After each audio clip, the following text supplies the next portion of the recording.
ખબરોમાં આગળ વધતા વાત કરીશું. કેન્દ્રીય મંત્રી મનસુખ માંડવિયાનો સંવાદ તેઓ ડિજિટલ મીડિયા માધ્યમે કરી રહ્યા છે. આવો સાંભળીએ. कौन सी अपॉर्चुनिटी क्रिएट करनी चाहिए? मैं आपको बताऊंगा कि जब आफ्टर कोरोना क्राइसिस, जब दुनिया की स्थिति बदलेगी, जो मैन्युफैक्चरिंग स्टेट है, मैन्युफैक्चरिंग कंट्रीज है और बायर कंट्रीज है, जहां कंजप्शन ज्यादा होता है, उसके पर भी हमने काम करना शुरू कर दिया. ये काम इसलिए करना है कि बदलते समय में जहां से आज हम इंपोर्ट करते हैं, शायद वहां एक्सपोर्ट की अपॉर्चुनिटी भी ओपन हो सकती है. जहां से कोई चीज हम इंपोर्ट करते हैं तो वहां एक्सपोर्ट की अपॉर्चुनिटी भी बन सकती है, और एक्सपोर्ट करते हैं वहां इंपोर्ट की भी अपॉर्चुनिटी ओपन हो सकती है. और इसलिए देश में बेसिक बदलाव करना होगा. फॉर एग्जांपल, आज आपने देखा होगा कि कई कंपनीज है, ऑटोमोबाइल्स कंपनीज है, तो आज उसके पास कार का ऑर्डर नहीं है. आज के दिन में लोग कार नहीं खरीद रहे हैं, लेकिन वेंटिलेटर खरीद रहे हैं. तो दुनिया को वेंटिलेटर की आज के दिन में रिक्वायरमेंट है. तो वो अपनी इंडस्ट्रीज में कैसा रिफॉर्म करे, दुनिया में क्या क्या बदल आएगा, उसको देखते हुए हमने आज से ही उसके पर थॉट प्रोसेस करना शुरू कर दिया है. उस पर बिजनेस और इंडस्ट्रीज ग्रुप से कंसल्टेशन करना शुरू कर दिया है. जो इकोनॉमी को अच्छी तरह से समझते हैं उसको ये पता लगेगा कि ये जब हम पहले क्या होता था, मोदी जी और प्रीवियस गवर्नमेंट में, अदर गवर्नमेंट में जो डिफरेंट है वो ये ही है कि मोदी जी प्रोएक्टिव थॉट, मोदी जी की जो सोच है वो प्रोएक्टिव है. वो एडवांस सोचते हैं, और एडवांस सोचते हैं इसलिए ये बाद में क्राइसिस खत्म होने के बाद इनिशिएटिव लेना शुरू करे, वो मोदी गवर्नमेंट नहीं है. कौन सी अपॉर्चुनिटी ओपन होनी है जिसका हम अच्छी तरह से लाभ ले. कई कंट्री से हम मेक इन इंडिया को कैसे बढ़ाए. मेक इन इंडिया बढ़ेगा तो ऑटोमेटिक एक्सपोर्ट बढ़ेगा. तो मेक इन इंडिया बढ़ाने के लिए एफडीआई को हम कैसे इनवाइट करें. तो एफडीआई कहां से आएगी, वो पॉलिटिकल डिप्लोमेसी से आएगी. तो पॉलिटिकल डिप्लोमेसी कौन सी कंट्री से करनी है, कौन सा विषय पे करनी है, तो ये विषय पॉलिटिकल डिप्लोमेसी के आधार पर तय होगा. और ये पॉलिटिकल डिप्लोमेसी के आधार पर ये विषय को अच्छी तरह से कैसे पुटअप करना चाहिए, इस दृष्टि से करना शुरू कर दिया है. इसलिए हमारा तो लक्ष्य है कि जो आज एक्सपोर्ट, हाँ ये हो सकता है कि आज हम एक चीज को ज्यादा एक्सपोर्ट करते हैं तो कल हम दूसरी चीज को ज्यादा एक्सपोर्ट करें. लेकिन एक्सपोर्ट इंपोर्ट की $200 बिलियन की डिफिसिट है, उसको हमें सस्टेन करना है. इस दिशा में एक कोरोना क्राइसिस के बाद हमने जो अपॉर्चुनिटी आइडेंटिफाई की है उसके पर हम आगे बढ़ के करेंगे. जैसे कि आप लोग युवा लोग जब बिजनेस में आएंगे या तो भविष्य में कोई कारोबार से जुड़ेंगे, तब आपको जो नया भारत में ये सब देखने मिलेगा. धन्यवाद रिद्धि आपके प्रश्न के लिए. सर आपने बिल्कुल सही कहा, और हम सभी को यह पूर्ण विश्वास है कि आपके और आदरणीय मोदी जी के नेतृत्व में भारत जो देश है आने वाले कुछ ही समय में पूरी दुनिया का एक मैन्युफैक्चरिंग हब बनेगा. अब मैं स्वर्णिम इंस्टीट्यूट ऑफ डिजाइन से कुमारी अमी देसाई से प्रार्थना करूंगा कि वे अपना सवाल पूछें. कुमारी Ami Desai, Swarnim institute of design. Yes sir. जी યસ સર.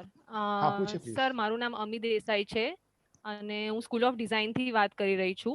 સર મારો પ્રશ્ન થોડો બીજા બધા કરતા અલગ છે. સો અત્યારની પરિસ્થિતિને મુજબ સોશિયલ ડિસ્ટન્સિંગ જાળવી રાખવું એ ખૂબ જ જરૂરી છે, પણ સાથે સાથે લોકોને ઘરમાં રહેવું પણ એટલું પસંદ નથી. તો ઘરે રહીને એ લોકોનો સમય કેવી રીતે પ્રોડક્ટિવલી યુઝ કરી શકે એના માટે તમે શું કહેશો? બેન સાચો આપનો પ્રશ્ન છે, એ થોડો અલગ પણ છે અને મહત્વનો પણ છે. કારણ કે અત્યારે દરેક લોકો ઘરેથી કંટાળ્યા છે, બહાર નીકળી રહ્યા છે, એને લઈને કેટલાય પ્રશ્નો ઊભા થઈ રહ્યા છે. પરંતુ એ પ્રશ્ન ઊભો થવાનું કારણ સાયકોલોજીકલ છે. શું કામ? સરકારે ઘરે રહેવાનું કહ્યું છે. સરકારે કહ્યું છે ને એટલે આપણને ભારે લાગે છે. જો આપણે સ્વયં આપણા માટે કરતા હોઈએ એવું જો ફિલિંગ જે દિવસે આપણને આવશે એ દિવસથી આપણને ઘરે રહેવું એ મુશ્કેલ નહીં લાગે. ફોર એક્ઝામ્પલ, હું જ્યારે 10મું અને 12મું ભણતો હતો અને 12 સાયન્સની મારી પરીક્ષા હતી, તો મને પાક્કી ખ્યાલ છે કે હું 2 મહિના બહાર નહોતો નીકળ્યો. તો મને લોકડાઉન નહોતું લાગતું, પણ હું મારા માટે કામે લાગેલો હતો, મારી પઢાઈમાં પડેલો હતો, ભણવામાં પડ્યો હતો, એટલે બહાર જ નહોતો નીકળ્યો. હું એક પણ વાર ઘરથી શેરીથી બહાર નહોતો ગયો, મારા મોરલાથી બહાર નહોતો ગયો. તો મને એ ભારે નહોતું લાગતું, મને લોકડાઉન જેવું નહોતું લાગતું, મને બંધન જેવું નહોતું લાગતું. એટલા માટે નહોતું લાગતું કે એ હું મારા માટે કરતો હતો. પરંતુ અત્યારે શું થયું છે, આપણને ભારે એટલા માટે લાગે છે કે સરકાર આપણી પાસે કરાવી રહી છે. પરંતુ જે દિવસે આપણા મનમાં આ ભાવ આવી જશે કે હું મારા માટે કરું છું, એ દિવસે આપણને આનો ભાર નહીં લાગે. તમે વિચાર કરો, દેશના આ મારા પ્રત્યેનો ભાવ છે ને, મારા પણનો ભાવ. લાલ બહાદુર શાસ્ત્રીજી એક વખત જેલમાં હતા, આઝાદીની લડતમાં જોડાયા હતા, અને એને લઈને લાલ બહાદુર શાસ્ત્રીજીને જેલ પડી હતી. એમની દીકરીનું અવસાન થયું, એટલે એમને જેલરને કીધું કે મારી દીકરીનું અવસાન થયું છે, મને મારા ઘરે જવું છે, મને એમની વિધિમાં ઘરે જવા દો. જેલરે અને પ્રશાસને એને જવાબ આપ્યો કે તમારે જવું હોય તો અમે તમને 1 સપ્તાહની રજા આપીએ, પરંતુ શરત એ છે કે તમારે લખીને આપવું પડશે કે હું હવે પછી આઝાદીની લડત સાથે નહીં જોડાઉં. એ વખતે લાલ બહાદુર શાસ્ત્રીજીએ કહ્યું હતું કે આ મારા દેશને આઝાદ કરવાની લડત છે. મારામાંથી પ્રેરણા લઈને હજારો આઝાદીના લડવૈયાઓ એ આ લડત સાથે જોડાયા છે. હું મારા નિજી હકને યા તો મારા નિજી હિતોને ધ્યાનમાં રાખીને જો હું આવું કમિટમેન્ટ આપું તો આઝાદીની લડતને ઠેસ પહોંચશે. લાલ બહાદુર શાસ્ત્રીજીએ પ્રશાસનની વાતને ઠુકરાવી દીધી અને પોતે જેલમાં જ રહ્યા, દીકરીની અંતિમ વિધિમાં ન ગયા. એને પોતે સ્વીકાર્યું, મારે નથી જવું. તમે સફળ મહાપુરુષોના જીવન ચરિત્ર વાંચવાની આદત હશે તો વિદ્યાર્થીઓને કેટલાકને ધ્યાનમાં હશે. વીર સાવરકર કેટલા વર્ષ સુધી જેલમાં રહ્યા હતા, એને બંધન, એ માફી માંગી લે તેને છોડી દેત, પરંતુ એને એવું નહીં કર્યું. મહાત્મા ગાંધી, જવાહરલાલ નહેરુ, આ બધા જ મહાનુભાવો, બધા જ મહાપુરુષો, અરે નેલ્સન મંડેલા 18 વર્ષ સુધી જેલમાં રહ્યા અને વળી માત્ર 1 મહિનામાં 1 જ પત્ર વાંચવા દેવાનો ને 1 જ પત્ર લખવા દેવાનો. દક્ષિણ આફ્રિકાની સરકારે એના ઉપર એ પ્રકારની કાર્યવાહી કરી હતી, એકલા જ, કોઈને નહીં મળવાનું. છતાં પણ એને સ્વીકાર્યું હતું કે નહીં, હું મારી વાતમાં સાચો છું, મારે મારી વાત સાથે બાંધછોડ નથી કરવી. એને નહીં કરી. અંતે આ બધા જ મહાપુરુષો બન્યા. દોસ્તો, આ બંધનને થોડુંક હું ફિલોસોફિકલ વાત ઉપર એટલા માટે લઈ જાઉં છું કે આ બંધનને આપણે સ્વીકારવું જ રહ્યું, કારણ કે આ ક્રાઇસિસની સામે, દરેક ક્રાઇસિસની સામે લડવા માટે અનેક અલગ અલગ હથિયારો હોય છે. દાખલા તરીકે બોર્ડર ઉપર યુદ્ધ થયું હોય તો યુદ્ધમાં એક દેશના સૈનિકો બીજા દેશના સૈનિકો પર વાર કરે ત્યારે આયુધોનો ઉપયોગ કરે, હથિયારોનો ઉપયોગ કરે, કારણ કે ત્યાં એ રીતે જ લડાય, એ લડવાની ત્યાં એ પદ્ધતિ હોય. પરંતુ હું સૌરાષ્ટ્રમાંથી આવું છું, ગુજરાતમાં. સૌરાષ્ટ્રની અંદર પાણીની ક્રાઇસિસ કાયમ માટે હોય, કચ્છની અંદર પાણીની ક્રાઇસિસ કાયમ માટે હોય. તો પાણીની ક્રાઇસિસની સામે લડવા માટે શું કરવું પડે? તો કે પાણી બચાવવાનું અભિયાન ચલાવવા પડે. આપણે પાણીને વેડફતું અટકાવવું જોઈએ. આ પ્રકારના કામો એ આપણે એ વખતે કરવાના હોય તો આપણે પાણીનો વિવેકપૂર્ણ ઉપયોગ કરીને આ ક્રાઇસિસનો સામનો કરી શકીએ. તો કોરોના વાયરસનો સામનો કઈ રીતે કરી શકીએ? કોરોના વાયરસનો સામનો કરવા માટે થઈને આપણે ઘરે રહેવાનું, સોશિયલ ડિસ્ટન્સિસ જાળવી રાખવાનું. આ જ એની સામે લડતનું ઉત્તમ હથિયાર છે. અને એટલા માટે મારી તો અપેક્ષા છે કે તમે બહાર નીકળો લોકડાઉન છોડીને, એટલે તમે તમારી સામે તો સમસ્યા ઊભી કરો, પરંતુ તમે સામેના માણસને પણ નુકસાન કરો. કુલ મળીને દેશ જે દિશાની અંદર વિચારી રહ્યો છે કોરોના વાયરસની મહામારીની સામે રક્ષણ માટે, એમાં આપણે પાછા પડીએ. પરંતુ આપણે એવું ન કરી શકીએ. આ કોરોના વાયરસની મહામારીને લઈને જ્યારે લોકડાઉનમાં હોય ત્યારે આપણે કંઈક નવું જ્ઞાન લેવાનું વિચારીએ, નવી સ્કિલ ડેવલપ કરીએ, સારી હેલ્થ બનાવીએ.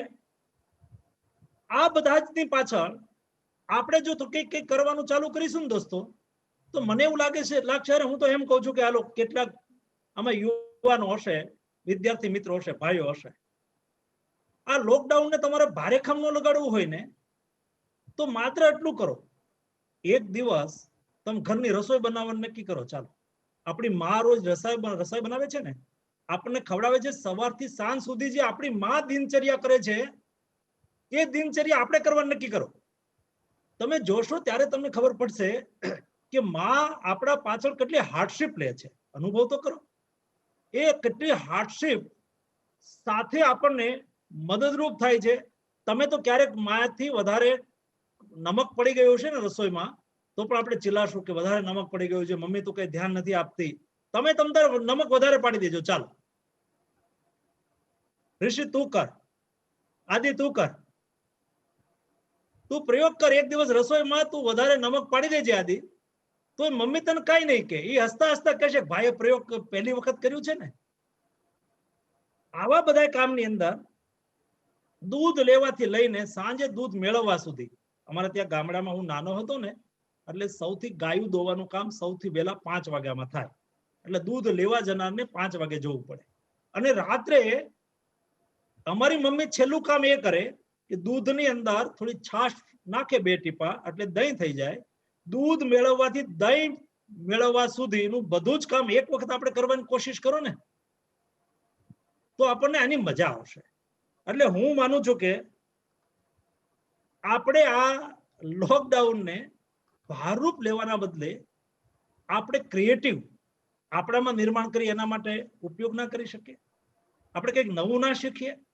નવું શીખીએ, નવું જાણીએ, નવું સમજીએ અને ક્રાઇસિસના અંતે એક સ્ટાર્ટઅપ માટે તૈયાર થઈ જાય. આ પ્રકારની જો ભૂમિકા આપણે તૈયાર કરીએ તો મને એવું લાગે છે કે અમીબેનને આ જે અલગ પ્રકારનો પ્રશ્ન છે એનું સમાધાન ચોક્કસ રીતે મળી જશે. बहुत सही कहा सर आपने. ये सभी हम लोगों को ऐसे ही पालन करना चाहिए जैसा आपने बताया है. धन्यवाद अमी. अब मैं अरिहंत स्कूल ऑफ फार्मेसी से कुमारी कश्मीरा दुधात्रा से प्रार्थना करूंगा कि वे अपना सवाल पूछें. Kumari Kashmira Dudhatra. Okay sir. Sir મારું નામ કાશ્મીરા દુધાત્રા છે, હું અરિહંત સ્કૂલ ઓફ ફાર્મસીમાંથી આવું છું. સર તમે આયુષ સાથે મળીને જે જનધન કેન્દ્ર ઓપન કરેલા છે દેશભરમાં એ ખૂબ સરાહનીય છે. સર હવે અત્યારે હાઇડ્રોક્સી ક્લોરોક્વિન નામની ડ્રગ એક એવી છે કે જે કોરોના ઉપર થોડા ઘણા અંશે ઉપયોગી છે અને India is the major exporter of this drug. તો હવે આપણા દેશમાં એની અછત નહીં વર્તાય સર? એમાં એવું છે કશ્મીરાબેન, આ એક આપણા માટે ઓપોર્ચ્યુનિટી છે. ફાર્મા સેક્ટરને ડેવલપ કરવા માટેની ઓપોર્ચ્યુનિટી છે. એક વિદેશની સાથે એક મેડિસિન ડિપ્લોમસી કરવા માટેની ઓપોર્ચ્યુનિટી છે અને આ ઓપોર્ચ્યુનિટીને આપણે સારી રીતે એન્કેજ કરી રહ્યા છીએ. કઈ રીતે? દાખલા તરીકે અત્યારે દુનિયામાં હાઇડ્રોક્સી ક્લોરોક્વિનની ડિમાન્ડ ઊભી થઈ. હાઇડ્રોક્સી ક્લોરોક્વિનનું સૌથી વધારે ઉત્પાદન ભારતમાં થતું હતું. પ્રધાનમંત્રીજીએ અમને નિર્દેશ આપ્યો કે ભારત આર્થિક મહાસત્તા તો જ્યારે બનશે ત્યારે બનશે. $5 ટ્રિલિયન ઇકોનોમી બનાવવા તરફ આગળ વધી રહ્યા છે અને આપણે એ કરીશું. પરંતુ ભારત એ પોતાના માનવીય અભિગમ માટે વિશ્વની અંદર કાયમ માટે રાજ કર્યું છે. આપણે ભારત વસુદૈવ કુટુંબકમની અવધારણા સાથે જીવનારો દેશ છે. એટલે કે આપણે દુનિયાને કાયમ માટે આપ્યું છે, એ આપણા સંસ્કાર છે. આવી સ્થિતિની અંદર મોદીજીએ અમને નિર્દેશ કર્યો, કારણ કે હું પોતે ફાર્મા મિનિસ્ટ્રી જોઈ રહ્યો છું, કે ભાઈ દેશની અંદર મેડિસિનની કમી નહીં રહેવી જોઈએ અને દુનિયામાં આપણે મેડિસિન પહોંચાડવી જોઈએ. આના માટે તમે પ્લાનિંગ કરો. અમે દેશની અંદર હાઇડ્રોક્સી ક્લોરોક્વિનનું દર મહિને ઉત્પાદન કેટલું છે એનું એસેસમેન્ટ કર્યું. એ ઉત્પાદનમાંથી દેશનું ડોમેસ્ટિક માર્કેટ કેટલું છે તો અમારા ધ્યાનમાં આવ્યું કે દેશનું ડોમેસ્ટિક માર્કેટ એ 2.5 કરોડનું, એટલે 2.5 કરોડ ટેબ્લેટનું છે. ખાસ કરીને આપણને એ આર્થરાઇટિસની અંદર એનો વિશેષ ઉપયોગ થતો હતો. તો અમે પ્લાનિંગ કર્યું હેલ્થ મિનિસ્ટ્રી સાથે બેસીને કે તમારે કેટલી જોઈએ છે. એટલે ભારત સરકારે કહ્યું કે મે મહિનાની અંદર કદાચ મેક્સિમમ 2 લાખ આપણે ત્યાં દર્દી થઈ જાય તો પણ આપણે વધારેમાં વધારે 10 કરોડ ટેબ્લેટની આવશ્યકતા ઊભી થાય. તો 10 કરોડ ટેબ્લેટને અમે ભારત સરકારને આપી દીધી. દર મહિને 2.5 કરોડનું ડોમેસ્ટિક કન્ઝપ્શન હતું, એને અમે વધારીને 5 કરોડનું ડોમેસ્ટિક કન્ઝપ્શન માટે આપવાની નક્કી કર્યું. પછી મેડિસિન કેટલી એક્સેસ થાય છે તો એ મેડિસિનને આપણે એક્સપોર્ટ કરવાનું ચાલુ કર્યું.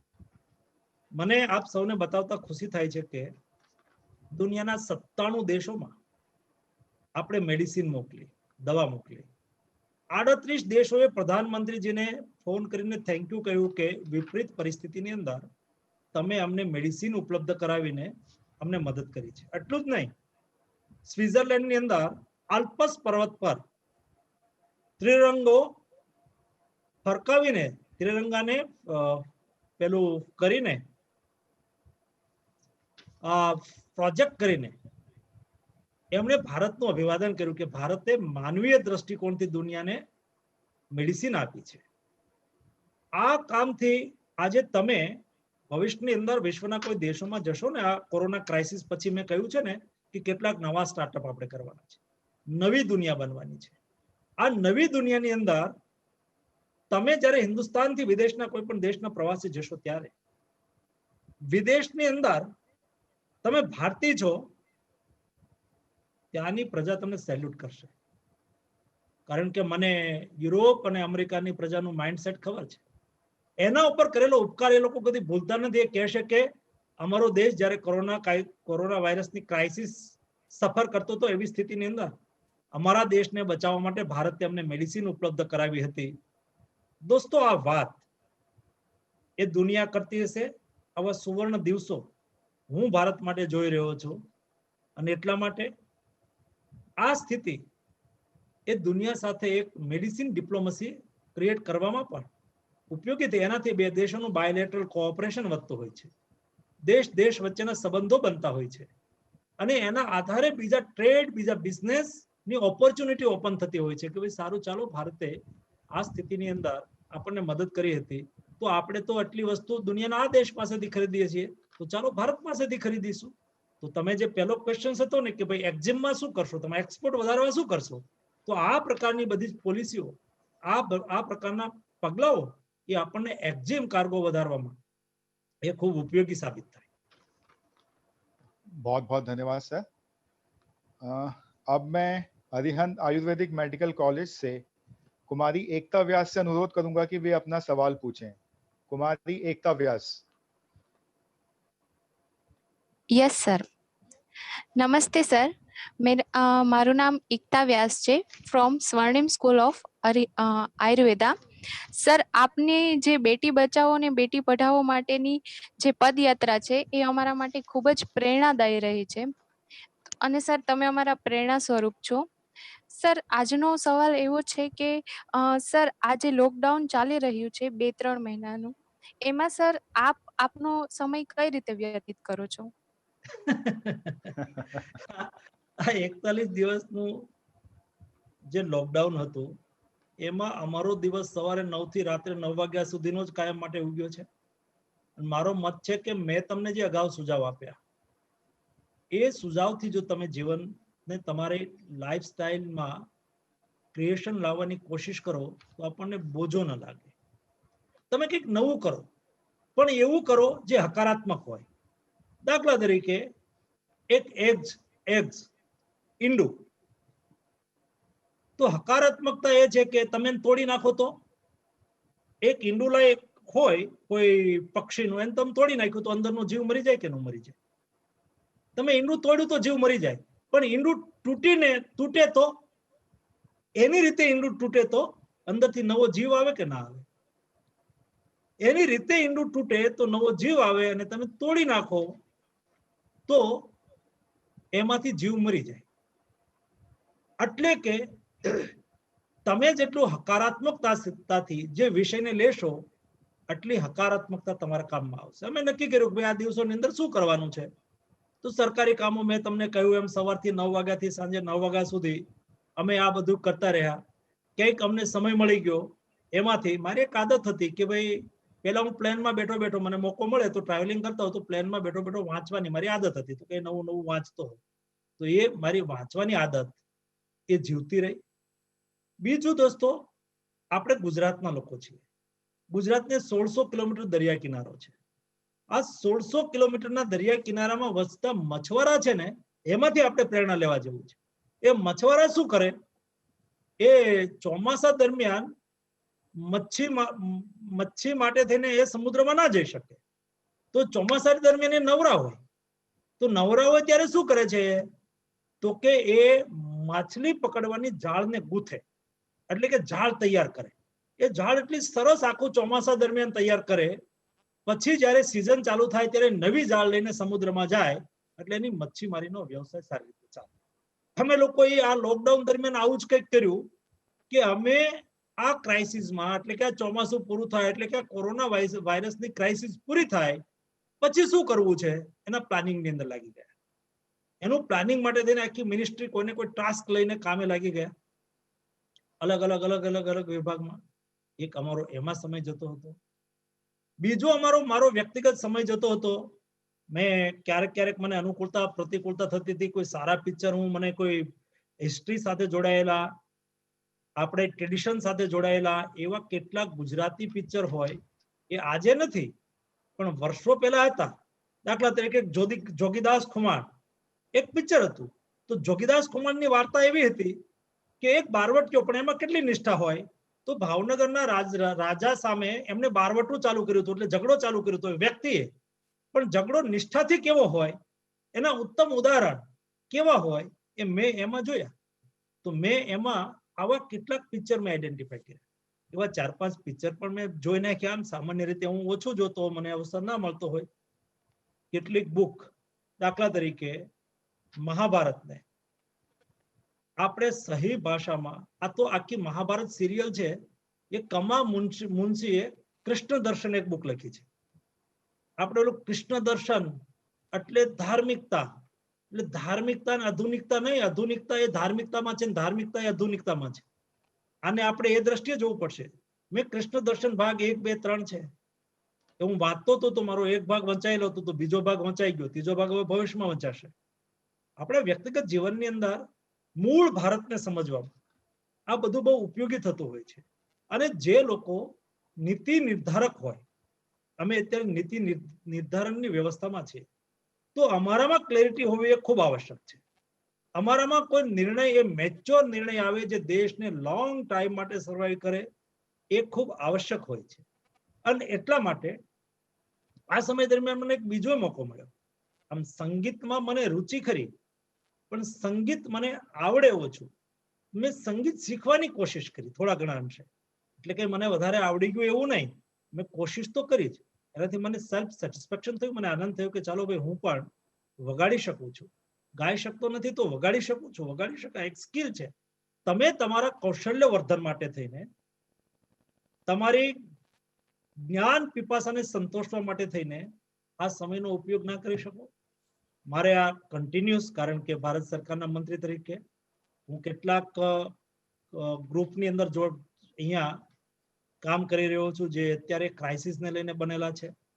તો એ ગ્રુપ ઓફ મિનિસ્ટર્સની મિટિંગો પણ એટેન્ડ કરવાની હોય, એ કરતા રહીએ. મેડિસિનની સપ્લાય, મેડિસિનની વ્યવસ્થા, એના સંદર્ભમાં વાતચીત કરતા રહીએ કન્ટિન્યુઅસ. એના માટે મિટિંગ કોર્ડિનેટ કરતા રહીએ. સાથે સાથે હું શિપિંગ મિનિસ્ટ્રી પણ જોઉં છું. તો મારી એક સૌથી મોટી જવાબદારી હતી, કારણ કે તમારા બંદરમાં 95% કાર્ગો, એક્ઝિમ કાર્ગો એ બંદર ઉપરથી થાય. બંદર બંધ થઈ જાય તો લાઇફલાઇન બંધ થઈ જાય. દાખલા તરીકે ક્રૂડ પેટ્રોલિયમ ક્યાં આવે, તો કે બંદર ઉપર આવે. એ બંદર બંધ થઈ ગયું તો તમારું 4 વ્હીલ ગાડી જ ના ચાલે. એટલે એ બંદરને પણ ધમધમતા રાખવાના હતા એને. અને મને બતાવતા ખુશી થાય છે કે અમે બંદર, જ્યાં હજારો લોકો એમ્પ્લોઈઝ હોય, અમે બધાને ત્યાં જ રોક્યા. ત્યાં રોકીને બધાને ભોજનની વ્યવસ્થા ત્યાં જ કરાવી. એવરેજ જે હેન્ડલિંગ કાર્ગો મુવમેન્ટ થતું એનાથી વધારે કાર્ગો મુવમેન્ટ કર્યું. કોર્ડિનેટ કરીને માલને જરૂરિયાત વાળા વિસ્તારની અંદર પહોંચાડવો, ઇન્ડસ્ટ્રી સુધી પહોંચાડવો, આ બધી એક લાયબિલિટી હોય છે, જવાબદારી હોય છે.